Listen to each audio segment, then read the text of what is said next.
ਸਤਿ ਸ੍ਰੀ ਅਕਾਲ। ਅੱਜ ਦੀ ਇਸ ਚਰਚਾ ਵਿੱਚ ਸਭ ਦਾ ਬਹੁਤ-ਬਹੁਤ ਸਵਾਗਤ ਹੈ। ਬਿਨਾਂ ਕੋਈ ਦੇਰੀ ਕੀਤੇ ਆਪਾਂ ਸਿੱਧਾ ਅੱਜ ਦੇ ਮੁੱਦੇ ਤੇ ਆਉਂਦੇ ਹਾਂ। ਅੱਜ ਦਾ ਵਿਸ਼ਾ ਬਿਲਕੁਲ ਜਾਨ ਬਚਾਉਣ ਵਾਲਾ ਹੈ। ਬਾਲਗਾਂ ਜਾਂ ਬੱਚਿਆਂ ਵਿੱਚ ਸਾਹ ਨਲੀ ਦੀ ਰੁਕਾਵਟ, ਜਿਸ ਨੂੰ ਆਮ ਭਾਸ਼ਾ ਵਿੱਚ ਸਾਹ ਘੁੱਟਣਾ ਜਾਂ ਚੋਕਿੰਗ ਕਿਹਾ ਜਾਂਦਾ ਹੈ।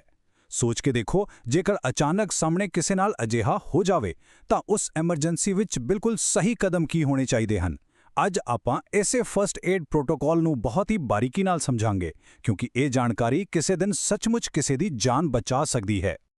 ਹੁਣ ਸਭ ਤੋਂ ਪਹਿਲਾ ਸਵਾਲ ਜੋ ਦਿਮਾਗ ਵਿੱਚ ਆਉਂਦਾ ਹੈ ਉਹ ਇਹ ਹੈ, ਕੋਈ ਬਚਾਅ ਕਰਨ ਵਾਲਾ ਜਾਂ ਕਹਿ ਲਓ ਕਿ ਮੌਕੇ ਤੇ ਮੌਜੂਦ ਕੋਈ ਵੀ ਇਨਸਾਨ ਅੱਖ ਝਪਕਦਿਆਂ ਹੀ ਕਿਵੇਂ ਪਛਾਣ ਸਕਦਾ ਹੈ ਕਿ ਕਿਸੇ ਦਾ ਸਾਹ ਦਾ ਰਸਤਾ ਪੂਰੀ ਤਰ੍ਹਾਂ ਬੰਦ ਹੋ ਚੁੱਕਾ ਹੈ। ਦੇਖੋ, ਐਮਰਜੈਂਸੀ ਦੇ ਸਮੇਂ ਸ਼ੁਰੂਆਤੀ ਮੁਲਾਂਕਣ ਦੀ ਅਹਿਮੀਅਤ ਬਹੁਤ ਜ਼ਿਆਦਾ ਹੁੰਦੀ ਹੈ।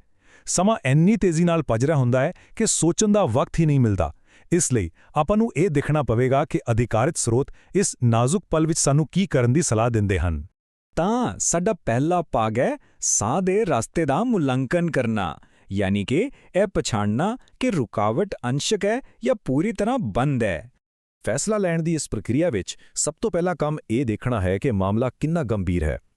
ਜੇਕਰ ਸਾਹ ਦਾ ਰਸਤਾ ਸਿਰਫ ਅੰਸ਼ਕ ਤੌਰ ਤੇ ਬੰਦ ਹੈ ਤਾਂ ਸਭ ਤੋਂ ਵੱਡੀ ਨਿਸ਼ਾਨੀ ਇਹ ਹੁੰਦੀ ਹੈ ਕਿ ਵਿਅਕਤੀ ਅਜੇ ਵੀ ਖੰਘ ਸਕਦਾ ਹੈ ਜਾਂ ਬੋਲ ਸਕਦਾ ਹੈ। ਅਜਿਹੀ ਹਾਲਤ ਵਿੱਚ ਸਰੋਤ ਸਪਸ਼ਟ ਦੱਸਦੇ ਹਨ ਕਿ ਉਸ ਨੂੰ ਲਗਾਤਾਰ ਖੰਘਣ ਲਈ ਉਤਸ਼ਾਹਿਤ ਕਰਨਾ ਚਾਹੀਦਾ ਹੈ ਅਤੇ ਮਦਦ ਲਈ ਬਿਲਕੁਲ ਤਿਆਰ ਰਹਿਣਾ ਚਾਹੀਦਾ ਹੈ। ਪਰ ਦੂਜੇ ਪਾਸੇ ਜੇਕਰ ਸਾਹ ਦਾ ਰਸਤਾ ਪੂਰੀ ਤਰ੍ਹਾਂ ਬੰਦ ਹੈ ਤਾਂ ਬਿਨਾਂ 1 ਸੈਕਿੰਡ ਗਵਾਏ ਤੁਰੰਤ ਮੁੱਢਲੀ ਸਹਾਇਤਾ ਸ਼ੁਰੂ ਕਰਨੀ ਲਾਜ਼ਮੀ ਹੈ। ਅਸਲ ਵਿੱਚ ਬੋਲਣ ਜਾਂ ਖੰਘਣ ਦੀ ਕਾਬਲੀਅਤ ਹੀ ਇਹ ਤੈਅ ਕਰਦੀ ਹੈ ਕਿ ਆਪਾਂ ਬਚਾਅ ਦੇ ਕਿਹੜੇ ਰਸਤੇ ਤੇ ਜਾਣਾ ਹੈ। ਇੱਥੇ ਇੱਕ ਬਹੁਤ ਹੀ ਸਿੱਧਾ ਜਿਹਾ ਨਿਯਮ ਯਾਦ ਰੱਖਣਾ ਹੈ। ਜੇਕਰ ਸਾਹਮਣੇ ਵਾਲਾ ਵਿਅਕਤੀ ਖੰਘ ਰਿਹਾ ਹੈ ਜਾਂ ਬੋਲਣ ਦੀ ਕੋਸ਼ਿਸ਼ ਕਰ ਰਿਹਾ ਹੈ ਤਾਂ ਇਸ ਦਾ ਸਾਫ਼ ਮਤਲਬ ਹੈ ਕਿ ਉਸ ਦਾ ਸਾਹ ਦਾ ਰਸਤਾ ਪੂਰੀ ਤਰ੍ਹਾਂ ਬੰਦ ਨਹੀਂ ਹੈ। ਇਹ ਬੁਨਿਆਦੀ ਗੱਲ ਸਮਝਣੀ ਬਹੁਤ ਜ਼ਰੂਰੀ ਹੈ। ਇਸ ਖਾਸ ਸਥਿਤੀ ਵਿੱਚ ਕੋਈ ਵੀ ਜਲਦਬਾਜ਼ੀ ਵਾਲਾ ਜਾਂ ਹਮਲਾਵਰ ਕਦਮ ਚੁੱਕਣ ਦੀ ਬਜਾਏ ਬਸ ਉਸ ਨੂੰ ਜ਼ੋਰ-ਜ਼ੋਰ ਨਾਲ ਖੰਘਦੇ ਰਹਿਣ ਲਈ ਕਹਿਣਾ ਹੈ। ਜਿੰਨੀ ਦੇਰ ਉਹ ਖੰਘ ਰਿਹਾ ਹੈ ਮਤਲਬ ਹਵਾ ਅੰਦਰ ਬਾਹਰ ਜਾ ਰਹੀ ਹੈ, ਪਰ ਹਾਂ, ਬਚਾਅ ਕਰਨ ਵਾਲੇ ਨੂੰ ਪੂਰੀ ਤਰ੍ਹਾਂ ਚੌਕੰਨੇ ਰਹਿਣਾ ਪਵੇਗਾ। ਜੇਕਰ ਖੰਘਣਾ ਅਚਾਨਕ ਰੁਕ ਜਾਵੇ ਤਾਂ ਸਮਝੋ ਸਥਿਤੀ ਬਦਲ ਗਈ ਹੈ ਅਤੇ ਤੁਰੰਤ ਐਕਸ਼ਨ ਲੈਣਾ ਪਵੇਗਾ। ਠੀਕ ਹੈ, ਹੁਣ ਆਪਾਂ ਅਗਲੇ ਭਾਗ ਵੱਲ ਵਧਦੇ ਹਾਂ। ਐਮਰਜੈਂਸੀ ਪ੍ਰਤੀਕਿਰਿਆ ਸ਼ੁਰੂ ਕਰਨਾ, ਯਾਨੀ ਮਦਦ ਲਈ ਕਾਲ ਕਰਨਾ। ਇਹ ਫੈਸਲੇ ਦਾ ਉਹ ਹਿੱਸਾ ਹੈ ਜੋ ਉਸੇ ਪਲ ਸ਼ੁਰੂ ਹੋ ਜਾਂਦਾ ਹੈ ਜਦੋਂ ਇਹ ਪਤਾ ਲੱਗਦਾ ਹੈ ਕਿ ਸਾਹ ਦਾ ਰਸਤਾ ਪੂਰੀ ਤਰ੍ਹਾਂ ਬੰਦ ਹੋ ਚੁੱਕਾ ਹੈ। ਇੱਥੇ ਹਿਦਾਇਤ ਬਿਲਕੁਲ ਸਪਸ਼ਟ ਹੈ, ਬਿਨਾਂ ਕਿਸੇ ਸ਼ੱਕ ਦੇ ਤੁਰੰਤ EMS ਯਾਨੀ ਐਮਰਜੈਂਸੀ ਮੈਡੀਕਲ ਸਰਵਿਸਿਜ਼ ਜਾਂ 911 ਨੂੰ ਕਾਲ ਕਰੋ। ਜਿਵੇਂ ਹੀ ਇਹ ਅਹਿਸਾਸ ਹੋਵੇ ਕਿ ਵਿਅਕਤੀ ਦਾ ਸਾਹ ਬਿਲਕੁਲ ਰੁਕ ਗਿਆ ਹੈ ਤਾਂ ਪੇਸ਼ੇਵਰ ਡਾਕਟਰੀ ਮਦਦ ਨੂੰ ਬੁਲਾਉਣਾ ਸਭ ਤੋਂ ਪਹਿਲੀ ਤਰਜੀਹ ਬਣ ਜਾਂਦਾ ਹੈ। ਸਰੋਤਾਂ ਅਨੁਸਾਰ ਅਜਿਹੀ ਹਾਲਤ ਵਿੱਚ ਦੇਖਭਾਲ ਪ੍ਰਦਾਨ ਕਰਨਾ ਤੁਰੰਤ ਸ਼ੁਰੂ ਕਰਨਾ ਲਾਜ਼ਮੀ ਹੈ। ਸਰੋਤ ਸਮੱਗਰੀ ਤੋਂ ਲਿਆ ਗਿਆ ਇਹ ਹਵਾਲਾ ਸਮੇਂ ਦੀ ਨਜ਼ਾਕਤ ਨੂੰ ਬਹੁਤ ਚੰਗੀ ਤਰ੍ਹਾਂ ਬਿਆਨ ਕਰਦਾ ਹੈ। ਇਹ ਸਾਫ਼ ਕਹਿੰਦਾ ਹੈ ਕਿ ਜਿਵੇਂ ਹੀ ਕੋਲ ਖੜਾ ਕੋਈ ਵਿਅਕਤੀ ਜਾਂ ਬਚਾਅ ਕਰਤਾ ਅਜਿਹਾ ਕਰਨ ਦੇ ਯੋਗ ਹੁੰਦਾ ਹੈ, ਤੁਰੰਤ EMS ਜਾਂ 911 ਨੂੰ ਕਾਲ ਕਰੋ। ਇਸ ਦਾ ਸਿੱਧਾ ਜਿਹਾ ਅਰਥ ਹੈ ਕਿ ਜੇਕਰ ਆਸ-ਪਾਸ ਕੋਈ ਹੋਰ ਇਨਸਾਨ ਮੌਜੂਦ ਹੈ ਤਾਂ ਉਸ ਨੂੰ ਤੁਰੰਤ ਐਂਬੂਲੈਂਸ ਨੂੰ ਕਾਲ ਕਰਨ ਲਈ ਕਹੋ ਤਾਂ ਜੋ ਬਚਾਅ ਕਰਤਾ ਫਸਟ ਏਡ ਦੇਣ ਤੇ ਪੂਰਾ ਧਿਆਨ ਲਗਾ ਸਕੇ। ਪਰ ਜੇਕਰ ਮੌਕੇ ਤੇ ਕੋਈ ਹੋਰ ਨਹੀਂ ਹੈ ਤਾਂ ਜਿੰਨੀ ਜਲਦੀ ਹੋ ਸਕੇ ਆਪ ਕਾਲ ਕਰਨੀ ਚਾਹੀਦੀ ਹੈ ਅਤੇ ਨਾਲ ਹੀ ਐਕਟਿਵ ਫਸਟ ਏਡ ਵੀ ਸ਼ੁਰੂ ਕਰਨੀ ਹੈ। ਇੱਥੇ ਸਮਾਂ ਅਤੇ ਸਹੀ ਤਾਲਮੇਲ ਹੀ ਸਭ ਕੁਝ ਹੈ।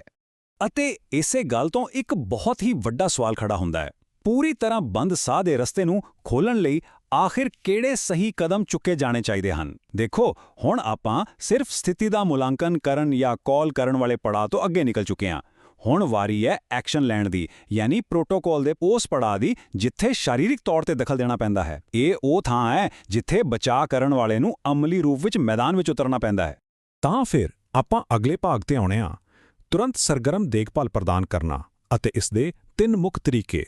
ਸਰੋਤਾਂ ਮੁਤਾਬਿਕ ਸਾਹ ਨਲੀ ਵਿੱਚ ਫਸੀ ਹੋਈ ਵਸਤੂ ਨੂੰ ਬਾਹਰ ਕੱਢਣ ਲਈ ਮੁੱਖ ਤੌਰ ਤੇ ਇਹ 3 ਤਰੀਕੇ ਵਰਤੇ ਜਾਂਦੇ ਹਨ। ਪਹਿਲਾ ਹੈ ਪਿੱਠ ਤੇ ਥਪਕੀ ਦੇਣਾ, ਜਿਸ ਨੂੰ ਬੈਕ ਬਲੋਜ਼ ਕਹਿੰਦੇ ਹਨ। ਦੂਜਾ ਹੈ ਪੇਟ ਨੂੰ ਝਟਕੇ ਦੇਣਾ, ਯਾਨੀ ਐਬਡੋਮੀਨਲ ਥਰਸਟਸ। ਅਤੇ ਤੀਜਾ ਹੈ ਛਾਤੀ ਨੂੰ ਝਟਕੇ ਦੇਣਾ, ਜਿਸ ਨੂੰ ਚੈਸਟ ਥਰਸਟਸ ਕਿਹਾ ਜਾਂਦਾ ਹੈ। ਕਮਾਲ ਦੀ ਗੱਲ ਇਹ ਹੈ ਕਿ ਇਹ ਤਕਨੀਕਾਂ ਬਾਲਗਾਂ ਅਤੇ ਬੱਚਿਆਂ ਦੋਵਾਂ ਤੇ ਇੱਕੋ ਜਿਹੀਆਂ ਲਾਗੂ ਹੁੰਦੀਆਂ ਹਨ। ਇੱਕ ਬਚਾਅਕਰਤਾ ਹੋਣ ਦੇ ਨਾਤੇ ਇਹ 3 ਅਲੱਗ-ਅਲੱਗ ਸਰੀਰਕ ਤਰੀਕੇ ਸਾਡੇ ਕੋਲ ਮੌਜੂਦ ਹੁੰਦੇ ਹਨ ਅਤੇ ਇਹਨਾਂ ਤਿੰਨਾਂ ਨੂੰ ਹੀ ਬਹੁਤ ਅਸਰਦਾਰ ਮੰਨਿਆ ਜਾਂਦਾ ਹੈ। ਹੁਣ ਇੱਥੇ ਸਭ ਤੋਂ ਅਹਿਮ ਨੁਕਤਾ ਇਹ ਹੈ ਕਿ ਸਿਰਫ ਕਿਸੇ ਇੱਕ ਤਰੀਕੇ ਦੇ ਭਰੋਸੇ ਨਹੀਂ ਬੈਠਣਾ। ਨਿਰਦੇਸ਼ ਬਿਲਕੁਲ ਸਾਫ਼ ਹੈ, ਜਦੋਂ ਤੱਕ ਫਸੀ ਹੋਈ ਵਸਤੂ ਬਾਹਰ ਨਹੀਂ ਆ ਜਾਂਦੀ ਕਿਸੇ ਵੀ 2 ਤਰੀਕਿਆਂ ਨੂੰ ਬਦਲ-ਬਦਲ ਕੇ ਵਰਤਦੇ ਰਹੋ। ਜੀ ਹਾਂ, ਇਹਨਾਂ ਤਿੰਨਾਂ ਵਿੱਚੋਂ ਕੋਈ ਵੀ 2 ਤਰੀਕੇ ਚੁਣੋ ਅਤੇ ਲਗਾਤਾਰ ਉਹਨਾਂ ਦਾ ਚੱਕਰ ਚਲਾਓ। ਮਿਸਾਲ ਦੇ ਤੌਰ ਤੇ ਪਹਿਲਾਂ ਪਿੱਠ ਤੇ ਕੁਝ ਠਿਪਕੀਆਂ ਦਿਓ, ਫਿਰ ਪੇਟ ਨੂੰ ਝਟਕੇ ਦਿਓ ਅਤੇ ਫਿਰ ਵਾਪਸ ਪਿੱਠ ਤੇ ਥਪਕੀਆਂ ਦਿਓ। ਇਹ ਲਗਾਤਾਰ ਅਦਲਾ-ਬਦਲੀ ਕਰਨ ਨਾਲ ਫਸੀ ਹੋਈ ਚੀਜ਼ ਨੂੰ ਹਿਲਾਉਣ ਅਤੇ ਬਾਹਰ ਕੱਢਣ ਲਈ ਲੋੜੀਂਦਾ ਦਬਾਅ ਪੈਦਾ ਹੁੰਦਾ ਹੈ। ਇਹ ਹਾਰ ਮੰਨਣ ਜਾਂ ਰੋਕਣ ਦਾ ਸਮਾਂ ਨਹੀਂ ਹੁੰਦਾ, ਸਗੋਂ ਪੂਰੀ ਤਾਕਤ ਨਾਲ ਬਦਲ-ਬਦਲ ਕੇ ਕੋਸ਼ਿਸ਼ ਕਰਦੇ ਰਹਿਣ ਦਾ ਵਕਤ ਹੁੰਦਾ ਹੈ। ਹੁਣ ਆਪਾਂ ਪ੍ਰੋਟੋਕੋਲ ਦੇ ਅੰਤਿਮ ਅਤੇ ਸਭ ਤੋਂ ਗੰਭੀਰ ਪੜਾਅ ਬਾਰੇ ਗੱਲ ਕਰਦੇ ਹਾਂ, ਜਦੋਂ ਬੇਹੋਸ਼ੀ ਹੁੰਦੀ ਹੈ। ਪ੍ਰੋਟੋਕੋਲ ਨੂੰ ਅੱਗੇ ਵਧਾਉਣਾ। ਇਹ ਉਹ ਡਰਾਉਣਾ ਦ੍ਰਿਸ਼ ਹੈ ਜਿਸ ਦੀ ਕੋਈ ਵੀ ਕਲਪਨਾ ਨਹੀਂ ਕਰਨਾ ਚਾਹੁੰਦਾ। ਪਰ ਜੇਕਰ ਸਾਹ ਘੁੱਟਣ ਵਾਲਾ ਇਨਸਾਨ ਆਕਸੀਜਨ ਦੀ ਕਮੀ ਕਾਰਨ ਬੇਹੋਸ਼ ਹੋ ਜਾਂਦਾ ਹੈ ਤਾਂ ਖਤਰੇ ਦਾ ਪੱਧਰ ਇੱਕਦਮ ਸਿਖਰ ਤੇ ਪਹੁੰਚ ਜਾਂਦਾ ਹੈ। ਅਜਿਹੇ ਹਾਲਾਤਾਂ ਵਿੱਚ ਅਗਲੇ ਕਦਮ ਬਿਨਾਂ ਕਿਸੇ ਉਲਝਣ ਦੇ ਬਿਲਕੁਲ ਸਾਫ਼ ਹੋਣੇ ਚਾਹੀਦੇ ਹਨ। ਪਹਿਲਾ ਕਦਮ, ਤੁਰੰਤ ਯਕੀਨੀ ਬਣਾਓ ਕਿ EMS ਨੂੰ ਬੁਲਾਇਆ ਜਾ ਚੁੱਕਾ ਹੈ। ਜੇਕਰ ਕਿਸੇ ਕਾਰਨ ਪਹਿਲਾਂ ਐਂਬੂਲੈਂਸ ਨੂੰ ਕਾਲ ਨਹੀਂ ਹੋ ਸਕੀ ਸੀ ਤਾਂ ਹੁਣ ਇਹ ਸਭ ਤੋਂ ਜ਼ਰੂਰੀ ਕੰਮ ਹੈ। ਅਤੇ ਫਿਰ ਆਉਂਦਾ ਹੈ ਦੂਜਾ ਕਦਮ, ਛਾਤੀ ਨੂੰ ਦਬਾਉਣ ਯਾਨੀ ਚੈਸਟ ਕੰਪਰੈਸ਼ਨਸ ਨਾਲ ਸ਼ੁਰੂ ਕਰਦੇ ਹੋਏ ਤੁਰੰਤ CPR ਸ਼ੁਰੂ ਕਰੋ। ਜੀਵਨ ਬਚਾਉਣ ਵੱਲ ਵਧਣ ਤੋਂ ਪਹਿਲਾਂ ਇਹ ਪੱਕਾ ਕਰਨਾ ਕਿ ਡਾਕਟਰੀ ਮਦਦ ਰਸਤੇ ਵਿੱਚ ਹੈ, ਇਸ ਪ੍ਰੋਟੋਕਾਲ ਦਾ ਬਹੁਤ ਹੀ ਅਹਿਮ ਅਤੇ ਤਰਕਪੂਰਨ ਹਿੱਸਾ ਹੈ। ਇਸ ਨਿਰਦੇਸ਼ ਤੇ ਖਾਸ ਧਿਆਨ ਦੇਣ ਦੀ ਲੋੜ ਹੈ। ਛਾਤੀ ਨੂੰ ਦਬਾਉਣ ਨਾਲ ਸ਼ੁਰੂ ਕਰਦੇ ਹੋਏ CPR ਸ਼ੁਰੂ ਕਰੋ। ਸਰੋਤ ਸਮੱਗਰੀ ਇਸ ਗੱਲ ਤੇ ਬਹੁਤ ਜ਼ਿਆਦਾ ਜ਼ੋਰ ਦਿੰਦੀ ਹੈ ਕਿ ਜਿਵੇਂ ਹੀ ਵਿਅਕਤੀ ਬੇਹੋਸ਼ ਹੁੰਦਾ ਹੈ ਤਾਂ ਪ੍ਰੋਟੋਕਾਲ ਇਹ ਮੰਗ ਕਰਦਾ ਹੈ ਕਿ CPR ਦੀ ਸ਼ੁਰੂਆਤ ਖਾਸ ਤੌਰ ਤੇ ਛਾਤੀ ਨੂੰ ਦਬਾਉਣ, ਚੈਸਟ ਕੰਪਰੈਸ਼ਨਸ ਨਾਲ ਹੀ ਕੀਤੀ ਜਾਵੇ। ਇੱਥੇ ਗੱਲ ਸਿਰਫ ਮੂੰਹ ਦੁਆਰਾ ਸਾਹ ਦੇਣ ਦੀ ਨਹੀਂ ਹੋ ਰਹੀ, ਬਲਕਿ ਛਾਤੀ ਨੂੰ ਦਬਾਉਣ ਨਾਲ ਸ਼ੁਰੂਆਤ ਕਰਨ ਦੀ ਹੋ ਰਹੀ ਹੈ, ਕਿਉਂਕਿ ਇਹ ਦਿਲ ਦੀ ਧੜਕਣ ਅਤੇ ਖੂਨ ਦੇ ਦੌਰੇ ਨੂੰ ਚਾਲੂ ਰੱਖਣ ਲਈ ਬ੍ਰਹਮਾਸਤਰ ਦਾ ਕੰਮ ਕਰਦਾ ਹੈ। ਇਹ ਨਿਰਦੇਸ਼ ਇੰਨਾ ਅਹਿਮ ਹੈ ਕਿ ਇਸ ਨੂੰ ਬਿਨਾਂ 1 ਸੈਕਿੰਡ ਦੀ ਦੇਰੀ ਕੀਤੇ ਲਾਗੂ ਕਰਨਾ ਪੈਂਦਾ ਹੈ। ਤਾਂ ਆਪਾਂ ਸਰੋਤ ਸਮੱਗਰੀ ਵਿੱਚ ਦੱਸੇ ਗਏ ਇਸ ਪੂਰੇ ਪ੍ਰੋਟੋਕਾਲ ਅਤੇ ਇਸ ਦੇ ਇੱਕ-ਇੱਕ ਕਦਮ ਨੂੰ ਬਹੁਤ ਹੀ ਬਾਰੀਕੀ ਨਾਲ ਸਮਝ ਲਿਆ ਹੈ। ਹੁਣ ਅੰਤ ਵਿੱਚ ਇੱਕ ਬਹੁਤ ਹੀ ਡੂੰਘਾ ਅਤੇ ਵਿਚਾਰਨ ਵਾਲਾ ਸਵਾਲ ਪੈਦਾ ਹੁੰਦਾ ਹੈ। ਫਰਜ਼ ਕਰੋ ਜੇਕਰ ਇਸੇ ਪਲ ਸਾਡੇ ਸਾਹਮਣੇ ਕਿਸੇ ਦਾ ਸਾਹ ਪੂਰੀ ਤਰ੍ਹਾਂ ਬੰਦ ਹੋ ਜਾਂਦਾ ਹੈ ਤਾਂ ਕੀ ਆਸ-ਪਾਸ ਖੜਾ ਕੋਈ ਵੀ ਇਨਸਾਨ ਇਹਨਾਂ ਜੀਵਨ ਰੱਖਿਅਕ ਤਰੀਕਿਆਂ ਨੂੰ ਤੁਰੰਤ ਬਦਲ ਕੇ ਲਾਗੂ ਕਰਨ ਲਈ ਤਿਆਰ ਹੋਵੇਗਾ? ਦੇਖੋ, ਇਹ ਸਾਰੀ ਚਰਚਾ ਸਿਰਫ ਕੁਝ ਤੱਥ ਜਾਣਨ ਬਾਰੇ ਨਹੀਂ ਹੈ, ਬਲਕਿ ਇਸ ਜਾਣਕਾਰੀ ਨੂੰ ਆਪਣੇ ਦਿਮਾਗ ਵਿੱਚ ਵਸਾਉਣ ਅਤੇ ਅਸਲ ਐਮਰਜੈਂਸੀ ਦੇ ਸਮੇਂ ਇਸ ਦੀ ਸਹੀ ਵਰਤੋਂ ਕਰਨ ਬਾਰੇ ਹੈ। ਅੱਜ ਆਪਾਂ ਫੈਸਲੇ ਲੈਣ ਦੀ ਜਿਸ ਲੜੀ ਦੀ ਪੜਚੋਲ ਕੀਤੀ ਹੈ, ਇਹ ਬਹੁਤ ਜ਼ਰੂਰੀ ਹੈ ਕਿ ਇਹ ਡਾਟਾ ਸਾਡੇ ਜ਼ਿਹਨ ਵਿੱਚ ਪੱਕੀ ਤਰ੍ਹਾਂ ਬੈਠ ਜਾਵੇ। ਅੱਜ ਦੇ ਇਸ ਖਾਸ ਵਿਸ਼ਲੇਸ਼ਣ ਵਿੱਚ ਸਾਡੇ ਨਾਲ ਜੁੜਨ ਲਈ ਬਹੁਤ-ਬਹੁਤ ਧੰਨਵਾਦ। ਉਮੀਦ ਹੈ ਕਿ ਇਸ ਚਰਚਾ ਨੇ ਇਸ ਗੁੰਝਲਦਾਰ ਪ੍ਰੋਟੋਕਾਲ ਨੂੰ ਕਾਫੀ ਸਪਸ਼ਟ ਅਤੇ ਸਮਝਣ ਵਿੱਚ ਆਸਾਨ ਬਣਾ ਦਿੱਤਾ ਹੈ। ਹਮੇਸ਼ਾ ਸੁਰੱਖਿਅਤ ਰਹੋ, ਤਿਆਰ ਰਹੋ ਅਤੇ ਆਪਣਾ ਖਿਆਲ ਰੱਖੋ। ਚੋਕਿੰਗ ਯਾਨੀ ਸਾਹ ਨਲੀ ਵਿੱਚ ਰੁਕਾਵਟ, ਇਹ ਸੁਣਨ ਨੂੰ ਹੀ ਕਿੰਨਾ ਡਰਾਉਣਾ ਲੱਗਦਾ ਹੈ ਨਾ। ਅੱਜ ਦੀ ਇਸ ਅਹਿਮ ਚਰਚਾ ਵਿੱਚ ਸਵਾਗਤ ਹੈ, ਜਿੱਥੇ ਆਪਾਂ ਐਮਰਜੈਂਸੀ ਰਿਸਪੌਂਸ ਪ੍ਰੋਟੋਕਾਲ ਬਾਰੇ ਗੱਲ ਕਰਾਂਗੇ। ਇੱਥੇ ਮੁੱਖ ਮਕਸਦ ਕੁਝ ਬਹੁਤ ਹੀ ਖਾਸ ਜੀਵਨ ਬਚਾਉਣ ਵਾਲੇ ਕਦਮਾਂ ਨੂੰ ਸਮਝ ਕੇ ਇੱਕ ਮਦਦਗਾਰ ਦੀ ਟੂਲਕਿਟ ਤਿਆਰ ਕਰਨਾ ਹੈ, ਤਾਂ ਜੋ ਲੋੜ ਪੈਣ ਤੇ ਬਿਨਾਂ ਘਬਰਾਏ ਤੁਰੰਤ ਸਹੀ ਕਦਮ ਚੁੱਕਿਆ ਜਾ ਸਕੇ। ਆਓ ਜਲਦੀ ਨਾਲ ਅੱਜ ਦੇ ਏਜੰਡੇ ਤੇ ਨਜ਼ਰ ਮਾਰੀਏ। ਆਪਾਂ 5 ਮੁੱਖ ਗੱਲਾਂ ਤੇ ਫੋਕਸ ਕਰਨਾ ਹੈ। ਚੋਕਿੰਗ ਐਮਰਜੈਂਸੀ ਪ੍ਰਤੀ ਜਵਾਬੀ ਕਾਰਵਾਈ, ਪਿੱਠ ਤੇ ਮਜ਼ਬੂਤ ਥਪਕੀਆਂ ਦੇਣਾ, ਪੇਟ ਉੱਤੇ ਅੰਦਰ ਵੱਲ ਝਟਕੇ ਦੇਣਾ, ਛਾਤੀ ਤੇ ਸਿੱਧੇ ਝਟਕੇ ਦੇਣਾ ਅਤੇ ਅਖੀਰ ਵਿੱਚ ਜੇਕਰ ਕੋਈ ਵਿਅਕਤੀ ਇਕੱਲਾ ਹੋਵੇ ਤਾਂ ਉਸ ਸਥਿਤੀ ਦਾ ਪ੍ਰਬੰਧਨ ਕਿਵੇਂ ਕਰਨਾ ਹੈ। ਤਾਂ ਸ਼ੁਰੂਆਤ ਕਰਦੇ ਹਾਂ ਪਹਿਲੇ ਹਿੱਸੇ ਤੋਂ, ਚੋਕਿੰਗ ਐਮਰਜੈਂਸੀ ਪ੍ਰਤੀ ਜਵਾਬੀ ਕਾਰਵਾਈ ਦਾ ਪ੍ਰੋਟੋਕਾਲ। ਇਹ ਕੋਈ ਅੰਦਾਜ਼ਾ ਲਗਾਉਣ ਵਾਲੀ ਖੇਡ ਨਹੀਂ ਹੈ, ਬਲਕਿ ਬਹੁਤ ਹੀ ਸਟੀਕ ਕਦਮ ਹਨ। ਹੁਣ ਵਧਦੇ ਹਾਂ ਦੂਜੇ ਹਿੱਸੇ ਵੱਲ, ਪਿੱਠ ਤੇ ਮਜ਼ਬੂਤ ਥਪਕੀਆਂ ਯਾਨੀ ਬੈਕ ਬਲੋਜ਼ ਦੇਣਾ। ਇਹ ਇੱਕ ਬਹੁਤ ਹੀ ਨਾਜ਼ੁਕ ਅਤੇ ਅਹਿਮ ਦਖਲ ਹੈ। ਇਹ ਸਿਰਫ ਪਿੱਠ ਥਪਥਪਾਉਣਾ ਨਹੀਂ ਹੈ, ਬਲਕਿ ਇਸ ਦਾ ਇੱਕ ਸਹੀ ਤਰੀਕਾ ਹੈ। ਸਭ ਤੋਂ ਪਹਿਲਾਂ ਆਪਣੀ ਇੱਕ ਬਾਂਹ ਵਿਅਕਤੀ ਦੀ ਛਾਤੀ ਦੇ ਪਾਰ ਰੱਖਣੀ ਹੁੰਦੀ ਹੈ। ਇਹ ਬਿਲਕੁਲ ਜ਼ਰੂਰੀ ਹੈ ਤਾਂ ਜੋ ਉਸ ਨੂੰ ਸਹਾਰਾ ਮਿਲ ਸਕੇ। ਫਿਰ ਵਿਅਕਤੀ ਨੂੰ ਥੋੜਾ ਅੱਗੇ ਵੱਲ ਝੁਕਾਉਣਾ ਹੈ ਅਤੇ ਮੋਢਿਆਂ ਦੀਆਂ ਹੱਡੀਆਂ ਦੇ ਬਿਲਕੁਲ ਵਿਚਕਾਰ 5 ਤੱਕ ਮਜ਼ਬੂਤ ਥਪਕੀਆਂ ਦੇਣੀਆਂ ਹਨ। ਇਹ ਥਪਕੀਆਂ ਸੱਚਮੁੱਚ ਮਜ਼ਬੂਤ ਹੋਣੀਆਂ ਚਾਹੀਦੀਆਂ ਹਨ ਤਾਂ ਜੋ ਫਸੀ ਹੋਈ ਚੀਜ਼ ਬਾਹਰ ਆ ਸਕੇ। ਇਸ ਤੋਂ ਬਾਅਦ ਆਓ ਤੀਜੇ ਹਿੱਸੇ ਵੱਲ ਚਲੀਏ, ਜੋ ਕਿ ਹੈ ਪੇਟ ਉੱਤੇ ਅੰਦਰ ਵੱਲ ਝਟਕੇ ਦੇਣਾ। ਇਸ ਵਿੱਚ ਉੱਪਰ ਵੱਲ ਦੀ ਗਤੀ ਦਾ ਬਹੁਤ ਮਹੱਤਵ ਹੈ। ਜੇਕਰ ਥਪਕਿਆਂ ਨਾਲ ਗੱਲ ਨਹੀਂ ਬਣਦੀ ਤਾਂ ਆਪਾਂ ਇਹ ਤਰੀਕਾ ਵਰਤਦੇ ਹਾਂ। ਧਿਆਨ ਦੇਣ ਵਾਲੀ ਗੱਲ ਇਹ ਹੈ ਕਿ ਆਪਣੀ ਮੁੱਠੀ ਨੂੰ ਧੁੰਨੀ ਤੋਂ ਠੀਕ ਉੱਪਰ ਰੱਖਣਾ ਹੈ, ਬਸ ਥੋੜਾ ਜਿਹਾ ਉੱਪਰ। ਫਿਰ ਅੰਦਰ ਅਤੇ ਉੱਪਰ ਵੱਲ 5 ਤੱਕ ਤੇਜ਼ ਝਟਕੇ ਦੇਣੇ ਹਨ। ਇਹ ਉੱਪਰ ਵੱਲ ਵਾਲਾ ਮੋਸ਼ਨ ਫੇਫੜਿਆਂ ਵਿੱਚ ਬਚੀ ਹੋਈ ਹਵਾ ਨੂੰ ਜ਼ੋਰ ਨਾਲ ਬਾਹਰ ਧੱਕਦਾ ਹੈ, ਜਿਵੇਂ ਕਿ ਕਿਸੇ ਪੰਪ ਨੂੰ ਦਬਾਉਣਾ। ਇਹ ਬਹੁਤ ਹੀ ਕਾਰਗਰ ਤਰੀਕਾ ਹੈ। ਚੌਥਾ ਹਿੱਸਾ ਹੈ ਛਾਤੀ ਤੇ ਸਿੱਧੇ ਝਟਕੇ ਦੇਣਾ। ਇਹ ਇੱਕ ਬਹੁਤ ਹੀ ਜ਼ਰੂਰੀ ਬਦਲਵਾਂ ਤਰੀਕਾ ਹੈ ਜੋ ਹਰ ਕਿਸੇ ਨੂੰ ਪਤਾ ਹੋਣਾ ਚਾਹੀਦਾ ਹੈ। ਕਈ ਵਾਰ ਅਜਿਹੀ ਸਥਿਤੀ ਹੁੰਦੀ ਹੈ ਕਿ ਕਿਸੇ ਵਿਅਕਤੀ ਦੇ ਪੇਟ ਦੁਆਲੇ ਬਾਹਾਂ ਪਾਉਣਾ ਮੁਮਕਿਨ ਨਹੀਂ ਹੁੰਦਾ। ਇੱਥੇ ਇਹ ਬਦਲਾਵਾ ਤਰੀਕਾ ਕੰਮ ਆਉਂਦਾ ਹੈ। ਇਸ ਵਿੱਚ ਆਪਣੀ ਮੁੱਠੀ ਨੂੰ ਵਿਅਕਤੀ ਦੀ ਛਾਤੀ ਦੇ ਬਿਲਕੁਲ ਵਿਚਕਾਰ ਰੱਖਣਾ ਹੈ ਅਤੇ ਧਿਆਨ ਰਹੇ ਕਿ ਅੰਗੂਠਾ ਅੰਦਰ ਵੱਲ ਹੋਵੇ। ਫਿਰ ਆਪਣਾ ਦੂਜਾ ਹੱਥ ਮੁੱਠੀ ਦੇ ਉੱਪਰ ਰੱਖਣਾ ਹੈ ਅਤੇ ਸਿੱਧਾ ਪਿੱਛੇ ਵੱਲ ਖਿੱਚ ਕੇ 5 ਤੱਕ ਛਾਤੀ ਦੇ ਝਟਕੇ ਦੇਣੇ ਹਨ। ਹੱਥਾਂ ਦੀ ਸਹੀ ਸਥਿਤੀ ਇੱਥੇ ਸਭ ਤੋਂ ਅਹਿਮ ਹੈ। ਆਓ 1 ਸੈਕਿੰਡ ਲਈ ਰੁਕੀਏ ਅਤੇ ਇਹਨਾਂ ਦੋਵਾਂ ਤਰੀਕਿਆਂ ਦੀ ਆਪਸ ਵਿੱਚ ਤੁਲਨਾ ਕਰੀਏ।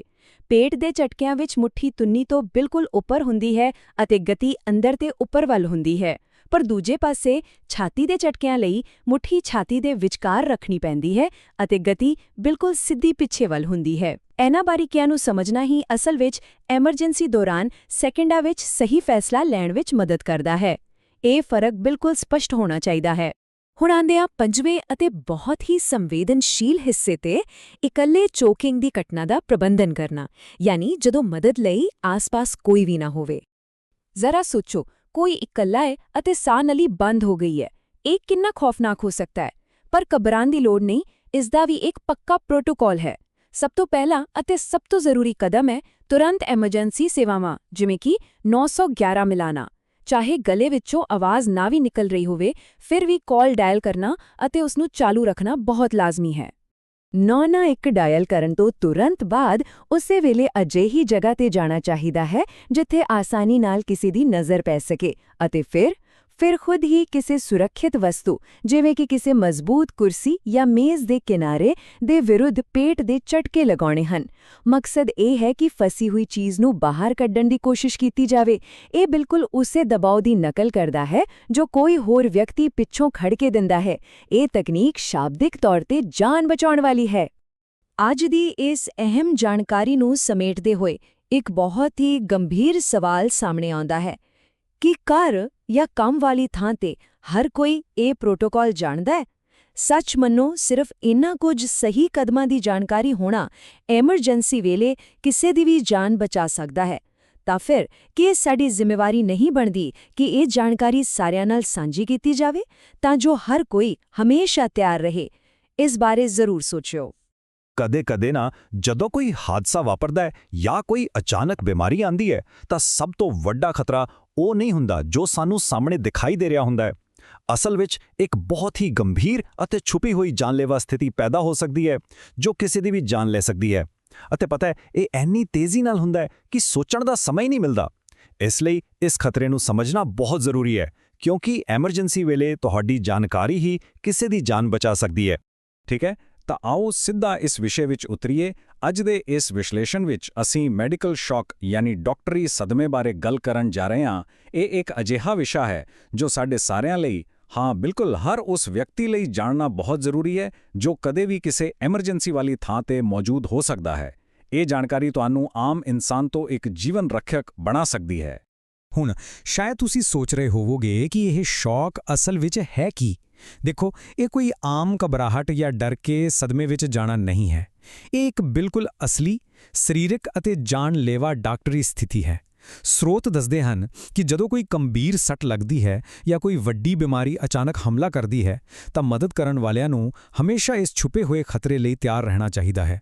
ਅਸਲ ਵਿੱਚ ਇਹ ਉਦੋਂ ਹੁੰਦਾ ਹੈ ਜਦੋਂ ਸਾਡਾ ਸਰੀਰ ਅੰਦਰੂਨੀ ਨੁਕਸਾਨ ਜਾਂ ਖੂਨ ਦੀ ਕਮੀ ਨੂੰ ਸੰਭਾਲਣ ਵਿੱਚ ਬੁਰੀ ਤਰ੍ਹਾਂ ਫੇਲ ਹੋਣ ਲੱਗਦਾ ਹੈ। ਪੜਾਅ ਪਹਿਲਾ, ਚੇਤਾਵਨੀ ਦੇ ਸੰਕੇਤਾਂ ਨੂੰ ਪਛਾਣਨਾ। ਇਸ ਹਿੱਸੇ ਵਿੱਚ ਸਭ ਤੋਂ ਅਹਿਮ ਗੱਲ ਇਹ ਹੈ ਕਿ ਸਰੀਰ ਅਸਲ ਵਿੱਚ ਕਿਵੇਂ ਪ੍ਰਤੀਕਿਰਿਆ ਕਰਦਾ ਹੈ। ਐਮਰਜੈਂਸੀ ਵੇਲੇ ਸਭ ਤੋਂ ਪਹਿਲਾਂ ਮਰੀਜ਼ ਦੇ ਸਰੀਰਕ ਲੱਛਣਾਂ ਵੱਲ ਧਿਆਨ ਦਿਓ। ਕੀ ਉਹਨਾਂ ਦੀ ਚਮੜੀ ਠੰਡੀ, ਚਿਪਚਿਪੀ ਜਾਂ ਆਮ ਨਾਲੋਂ ਪੀਲੀ ਪੈ ਰਹੀ ਹੈ? ਜੇ ਉਹ ਬਹੁਤ ਤੇਜ਼ੀ ਨਾਲ ਸਾਹ ਲੈ ਰਹੇ ਹਨ ਤਾਂ ਇਸ ਦਾ ਮਤਲਬ ਹੈ ਕਿ ਉਹਨਾਂ ਦਾ ਸਰੀਰ ਆਕਸੀਜਨ ਲਈ ਤੜਫ ਰਿਹਾ ਹੈ। ਇਸ ਦੇ ਨਾਲ ਹੀ ਬਹੁਤ ਜ਼ਿਆਦਾ ਪਿਆਸ ਲੱਗਣਾ, ਬਹੁਤ ਜ਼ਿਆਦਾ ਕਮਜ਼ੋਰੀ ਮਹਿਸੂਸ ਹੋਣਾ ਜਾਂ ਇੱਥੋਂ ਤੱਕ ਕਿ ਉਲਟੀਆਂ ਆਉਣਾ, ਇਹ ਸਭ ਸਰੀਰ ਵੱਲੋਂ ਵੱਜ ਰਹੇ ਖਤਰੇ ਦੇ ਅਲਾਰਮ ਹਨ ਜੋ ਦੱਸਦੇ ਹਨ ਕਿ ਅੰਦਰੂਨੀ ਸਿਸਟਮ ਵਿਗੜ ਰਿਹਾ ਹੈ। ਪਰ ਗੱਲ ਸਿਰਫ ਸਰੀਰਕ ਲੱਛਣਾਂ ਤੇ ਖਤਮ ਨਹੀਂ ਹੁੰਦੀ, ਉਹਨਾਂ ਦੇ ਵਿਵਹਾਰ ਵੱਲ ਵੀ ਧਿਆਨ ਦਿਓ। ਸ਼ੌਕ ਕਿਸੇ ਵੀ ਵਿਅਕਤੀ ਦੇ ਦਿਮਾਗ ਨੂੰ ਬੁਰੀ ਤਰ੍ਹਾਂ ਪ੍ਰਭਾਵਿਤ ਕਰਦਾ ਹੈ। ਸ਼ੁਰੂਆਤ ਵਿੱਚ ਹੋ ਸਕਦਾ ਹੈ ਪੀੜਤ ਬਹੁਤ ਜ਼ਿਆਦਾ ਬੇਚੈਨ, ਡਰਿਆ ਹੋਇਆ ਜਾਂ ਉਲਝਣ ਵਿੱਚ ਲੱਗੇ, ਪਰ ਅਤੇ ਬਹੁਤ ਖਤਰਨਾਕ ਹੈ। ਜਿਵੇਂ-ਜਿਵੇਂ ਹਾਲਤ ਵਿਗੜਦੀ ਹੈ, ਇਹ ਬੇਚੈਨੀ ਗੂੜੀ ਸੁਸਤੀ ਵਿੱਚ ਬਦਲ ਜਾਂਦੀ ਹੈ। ਉਹ ਹੋਸ਼ ਗੁਆਉਣ ਲੱਗਦੇ ਹਨ ਅਤੇ ਆਲੇ-ਦੁਆਲੇ ਦੀਆਂ ਗੱਲਾਂ ਦਾ ਜਵਾਬ ਦੇਣਾ ਬੰਦ ਕਰ ਦਿੰਦੇ ਹਨ। ਇਹ ਇਸ ਗੱਲ ਦਾ ਪੱਕਾ ਸਬੂਤ ਹੈ ਕਿ ਦਿਮਾਗ ਤੱਕ ਖੂਨ ਨਹੀਂ ਪਹੁੰਚ ਰਿਹਾ। ਪੜਾਅ ਦੂਜਾ, ਕਾਰਵਾਈ। ਹੁਣ ਜਦੋਂ ਤੁਸੀਂ ਇਹ ਲੱਛਣ ਦੇਖ ਲਏ ਹਨ ਤਾਂ ਬਿਨਾਂ ਇੱਕ ਵੀ ਸੈਕਿੰਡ ਬਰਬਾਦ ਕੀਤੇ ਤੁਹਾਨੂੰ ਐਕਸ਼ਨ ਲੈਣਾ ਪਵੇਗਾ। ਅਤੇ ਸਭ ਤੋਂ ਅਹਿਮ ਕਦਮ ਕੀ ਹੈ? ਤੁਰੰਤ ਐਮਰਜੈਂਸੀ ਮੈਡੀਕਲ ਸਰਵਿਸਿਜ਼ ਯਾਨੀ EMS ਜਾਂ 911 ਤੇ ਕਾਲ ਕਰੋ। ਬਿਲਕੁਲ ਸਪਸ਼ਟ ਸ਼ਬਦਾਂ ਵਿੱਚ ਕਹਾਂ ਤਾਂ ਸ਼ੌਕ ਵਿੱਚ ਗਏ ਵਿਅਕਤੀ ਨੂੰ ਪੇਸ਼ੇਵਰ ਡਾਕਟਰੀ ਮਦਦ ਦੀ ਸਖਤ ਲੋੜ ਹੁੰਦੀ ਹੈ। ਤੁਸੀਂ ਇਸ ਨੂੰ ਆਪਣੇ ਆਪ ਠੀਕ ਨਹੀਂ ਕਰ ਸਕਦੇ।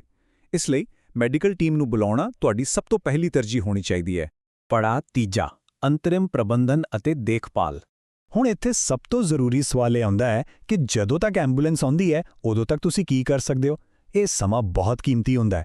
ਸਭ ਤੋਂ ਪਹਿਲਾਂ, ਜਿਵੇਂ ਆਪਾਂ ਪਹਿਲਾਂ ਗੱਲ ਕੀਤੀ, ਯਕੀਨੀ ਬਣਾਓ ਕਿ 911 ਨੂੰ ਕਾਲ ਹੋ ਚੁੱਕੀ ਹੈ। ਦੂਜਾ, ਉਸ ਕਾਰਨ ਨੂੰ ਠੀਕ ਕਰਨ ਦੀ ਕੋਸ਼ਿਸ਼ ਕਰੋ ਜਿਸ ਕਰਕੇ ਸਦਮਾ ਲੱਗਿਆ ਹੈ। ਮਿਸਾਲ ਵਜੋਂ, ਜੇ ਕਿਤੇ ਬਹੁਤ ਜ਼ਿਆਦਾ ਖੂਨ ਵਹਿ ਰਿਹਾ ਹੈ ਤਾਂ ਉਸ ਨੂੰ ਦਬਾ ਕੇ ਰੋਕਣ ਦੀ ਕੋਸ਼ਿਸ਼ ਕਰੋ। ਅਤੇ ਤੀਜਾ, ਲਗਾਤਾਰ ਦੇਖਭਾਲ ਕਰੋ। ਪੀੜਤ ਨੂੰ ਕਦੇ ਵੀ ਇਕੱਲਾ ਨਾ ਛੱਡੋ। ਉਹਨਾਂ ਨਾਲ ਗੱਲ ਕਰਦੇ ਰਹੋ, ਉਹਨਾਂ ਤੇ ਨਜ਼ਰ ਰੱਖੋ ਅਤੇ ਉਹਨਾਂ ਨੂੰ ਜਿੰਨਾ ਹੋ ਸਕੇ ਆਰਾਮਦਾਇਕ ਰੱਖਣ ਦੀ ਕੋਸ਼ਿਸ਼ ਕਰੋ। ਤਾਂ ਇਸ ਸਾਰੀ ਚਰਚਾ ਤੋਂ ਬਾਅਦ ਇੱਕ ਬਹੁਤ ਹੀ ਵੱਡਾ ਸਵਾਲ ਖੜਾ ਹੁੰਦਾ ਹੈ। ਰੱਬ ਨਾ ਕਰੇ, ਪਰ ਜੇਕਰ ਕੱਲ ਨੂੰ ਤੁਹਾਡੇ ਸਾਹਮਣੇ ਕੋਈ ਅਜਿਹੀ ਐਮਰਜੈਂਸੀ ਆ ਜਾਂਦੀ ਹੈ ਤਾਂ ਕੀ ਆਸ-ਪਾਸ ਖੜੇ ਲੋਕ ਬਹੁਤ ਦੇਰ ਹੋਣ ਤੋਂ ਪਹਿਲਾਂ ਸ਼ੌਕ ਦੇ ਇਨ੍ਹਾਂ ਲੁਕਵੇਂ ਲੱਛਣਾਂ ਨੂੰ ਪਛਾਣ ਸਕਣਗੇ? ਸਾਡੇ ਇਸ ਅੱਜ ਦੇ ਵਿਸ਼ਲੇਸ਼ਣ ਦਾ ਇੱਕੋ ਇੱਕ ਮਕਸਦ ਇਹੀ ਹੈ ਕਿ ਅਸੀਂ ਸਾਰੇ ਇਨ੍ਹਾਂ ਜਾਨਲੇਵਾ ਸੰਕੇਤਾਂ ਬਾਰੇ ਜਾਗਰੂਕ ਹੋਈਏ, ਕਿਉਂਕਿ ਯਾਦ ਰੱਖੋ, ਤੁਹਾਡੀ ਥੋੜੀ ਜਿਹੀ ਚੌਕਸੀ ਅਤੇ ਸਹੀ ਜਾਣਕਾਰੀ ਐਮਰਜੈਂਸੀ ਦੇ ਸਮੇਂ ਕਿਸੇ ਲਈ ਜ਼ਿੰਦਗੀ ਅਤੇ ਮੌਤ ਵਿਚਕਾਰਲਾ ਫਰਕ ਬਣ ਸਕਦੀ ਹੈ।